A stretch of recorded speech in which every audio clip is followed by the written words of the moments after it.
You see, they have different height, but the higher weight on the lower guy means he's got a wider midsection, wider thighs, lower center of gravity. The uninitiated think that you can tell from the body type which guy has the advantage, but it's misdirection, and there are advantages to every body type if you know how to use them. And let's see how this plays out now as we both of them to be looking for a takedown. And immediately into the clinch there, Robin. The fact that two men end up in the clinch definitely can, well, not definitely, can sometimes suggest that the two men want the clinch and accept it from each other. But you still got to fight here. It's hard to fight here. Ouassaidi's trying to get the thighs, but he's giving up his neck. Yeah, and that looks like it's so. What it looks like El Arja had. Oh, he used the chin control to move to the back, and this looks like, unless something's seen, the referee's going to stop this shortly, unless there's a action shown. Yeah, he's in. So the position. Notice how low he is. Now he's moving higher because he wants to choke. But when there was no rush to leave that position. It was a choice. He wants to choke now. But where he was, he could have stayed there all day punching. And that looks like, what are we looking here in terms of position? What does he need to do to finish this choke off? He's trying to trap an arm. The arm. Now he can attack the other arm or attack the neck. And that's going to really be up to him. So that control, he'll now take his right hand. Nope, he's going to come up. Man, this Bison is just chill. He just flowed his way back up. Tries an elbow. That's what we saw from him in the last fight. He was losing, and all of a sudden he just came back. Oh wow! You see the cage almost shaking on the takedown there. Yeah, that's a lot. That's a lot of mail hitting the floor Hundreds of kilograms of human. And again, as you were saying, Ouassaidi very relaxed here, even though he's been ridden pretty hard so far in this round. El Arja on the top. Remember, he was far back. He's going up high again. He's got and the hooks El Ouassaidi was able to slide out last time from this same position. So either El Ouassaidi will get out again, or El Arja has learned some lessons from that experience and will make some adaptations. No, it's the same thing again. Beautiful jiu-jitsu there, Robin. Yeah, I mean, El Ouassaidi is a very deceptive heavyweight martial artist, and that's part of his own. A little slap there for grabbing the cage. Sorry. Being worried about sending messages back to a ref can be a momentary loss of focus, but no, doing just great. Oh, that's a good choice by El Arja. Nasty right hand over the top. I think Nasih, pardon me, I think Salim smells blood. Yeah. This is good choice. Knee. Yeah. Maybe I stand corrected. Yeah. They both men feel good about how this is going, but both men have fatigued. So does Ouassaidi here, is he aiming to grasp his hands here to get the legs, or what's his wrestling looking like here, Robin? I think he wants to drop his hips, but maybe not. Like, this doesn't. Things that seem like an error often are not errors at all. They are choices made by a martial artist. So Salim El Ouassaidi, who you see down with his hand, with his chest towards the ground, he's making his man carry, a little rope-a-dope, Muhammad Ali used to call it. Just kind of be heavy, and now he's coming on, right? Nice knee. Two heavyweights smashing. And Arja's looked for this front headlock position a few times now. Often the man on top, which is El Arja, will make the other man tired. But something about Salim El Ouassaidi, between his body type, his attributes, and the way he fights, this is an intention. He's fighting like this because it feels like it works, and it does kind of work. An attempt at a spinning elbow, but then quickly put to the floor by El Arja, who now has a good opportunity here to do some ground and pound, Robin. Yeah, he does. But look, El Ouassaidi, this 4 points position for him is a little different. Something about his body type and the way he moves. He uses it well, and he shakes people off him here. Yeah, and this will be the third time, I believe so, in this fight that El Arja will have taken Ouassaidi's back with the... Is that both hooks in, Robin? Yes. Nope. No, just one hook in. The one underneath you can, and look, he's turning again. Whoever wins this little contest, and it is El Ouassaidi. Wow, again, you've mentioned this phrase a few times, like the deceptiveness of his body type. You just don't expect him to move so silkily and smoothly in these exchanges. It's the body type, and looks like an armbar. Yeah, looks like an armbar. He was trying a triangle, and then he was kind of trying an armbar, but there's something difficult to submit about El Ouassaidi. And he was going to do a jumping punch, but yeah, he's a really interesting heavyweight fighter, man. Very interesting. And fantastic round there. Andy, where would you put this on points? Well, this one for me, I think Nasih takes this round comfortably.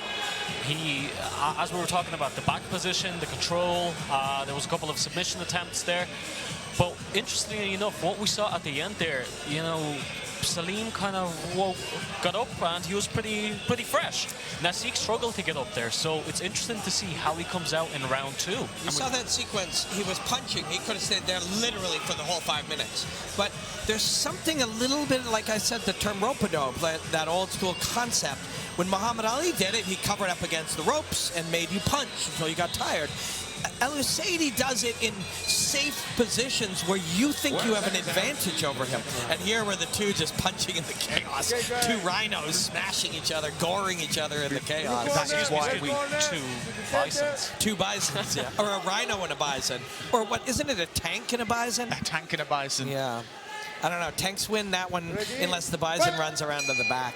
Yeah. So here we go. The second round in this professional fight of 5 minutes. El Ouassaidi in the orange trunks and El Arja in the black and orange. And they are swanging and banging. Yeah, it's a bit of nonsense now. It's violent nonsense. Oh, that one was low, but Salim handled it. So Salim here appears to be in a bad spot, but yet notice how he's not in as bad a spot as he just floats right back and throws a knee. He's a real cool, different, hard to fight heavyweight. Yeah, there's just something about him. His movement and his flow is really, excellent to watch. Yeah. Yeah, he's a lot of things that are very different than if you start judging that book by its cover, you're going to open the pages and there's going to be some things you were not expecting in there. No, I mean, you look at, this has been a grueling pace they've set now for 5 minutes, and Ouassaidi doesn't look bothered by it at all. In fact, he's the one turning it up. Oh, he hit him with a nice few lefts and rights there. And El Arja is the one that's looking, this too. Heavyweights tend to slow down, but they don't all. You know, and if you know that, and that's the other thing about Salim, he is confident you will slow down more than him, no matter how much output he outputs. So yeah, interesting guy. Yeah, fun to watch. For a heavyweight, he sure does have the gas tank on him. He sure does. And for a heavyweight who doesn't look like he puts in road work, you know, like your first guess isn't that this guy's a cardio machine, and yet here he is, just, you know, slanging and banging, like you said. Interesting, just walking him down. Yeah. I mean, El Arja looks pretty exhausted here. Yeah. His hands are low down. He keeps moving backwards, and if he's not careful here, he's going to get tagged and go out. Yep. They both are tired, but Ouassaidi he's just sort of unwilling to accept that truth about himself, and he's quite certain that if he keeps pushing, ooh, that's a hard knee. And he smiles in response. And he just keeps going. Head hunting as well, no body work, nothing like that, just punch the face, punch the face, punch the face. Honestly, out of everyone we saw tonight, Salim seriously seems like he's enjoying himself being in there. He does. That's a really great observation, and that's important. You're in a violent confrontation with a heavyweight professional athlete. Can you find joy in that? And Salim is finding joy in it. El Arja turned his back there. He's tired. He's looking out on his feet. This guy is a hell of a fighter. At some point, the referee's going to call this if he doesn't sort of defend himself properly. And there it is. And it's a great stoppage. We were talking about it. El Arja was dead on his feet and exhausted. That was an awesome fight. He broke him with pressure, and he broke him with intensity. Really, that's a hell hell of a fight from a guy that a lot of people might have underestimated before, but they will not be underestimating him now. And he's trying to get El Arja up, but I'm not entirely sure El Arja wants to be standing right now. I don't blame him. Yeah, that was a intense and exciting fight. Andy, do you have any thoughts on what we just saw? I'm still on the edge of my seat. What an absolutely fantastic bit of entertainment. Well, I mean, Salim, you know, he repeats exactly what he did at LFL 3. He was losing the first round, then something just goes off, and yeah, he just took it there in the end, in the second round. And we can see in the highlights here, this is near the end of the fight where Salim was just walking El Arja down, throwing those bungalows, just really, you know, showing an incredible gas tank for a man of his size and build. But anyway, we'll pass you over now to the official fight announcement. Well, fighters, to the center of the ring, please.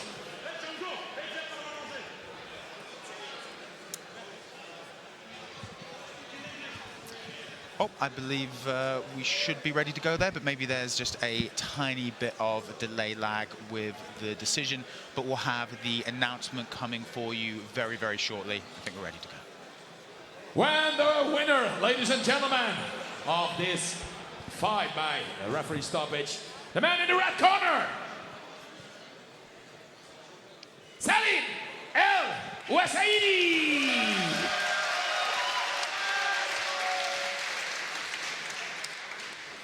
And now we'll hand you over to Robin, who will conduct the interview with Salim.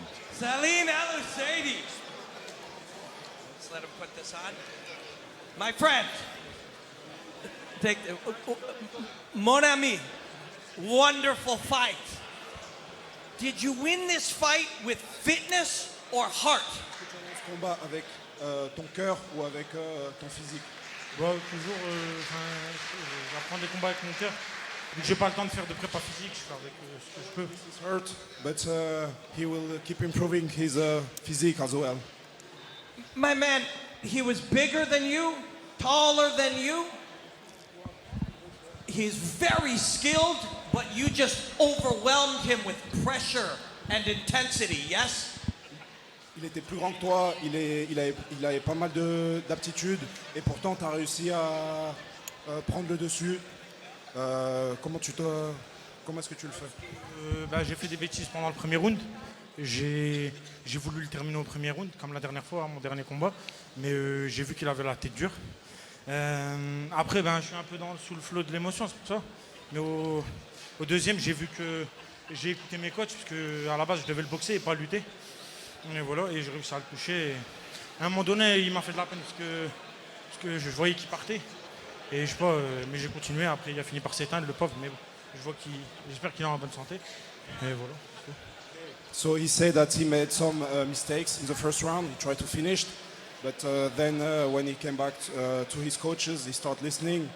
And at the end, when he saw he was completely over, he turned to the ref to say it should be stopped.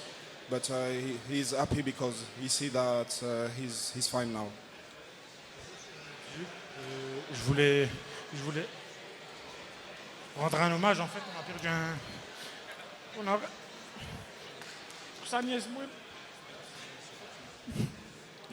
je tenais à remercier tout le monde, Mustafa, Yanis, la team AFC.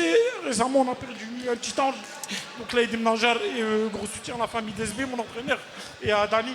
Dani qui est souvent dans l'ombre, mais qui donne beaucoup pour nous, les jeunes de l'AFC, à moi et à Mustafa. Et voilà. Yeah, so he wants to thanks all the coaches, everyone, because they lost a loved one recently. And he wants to thank everyone that stay in the shadow but contribute to... Yes, and this fight is for his little Hin who just died recently. My condolences, my friend. Many will underestimate you, but they never should.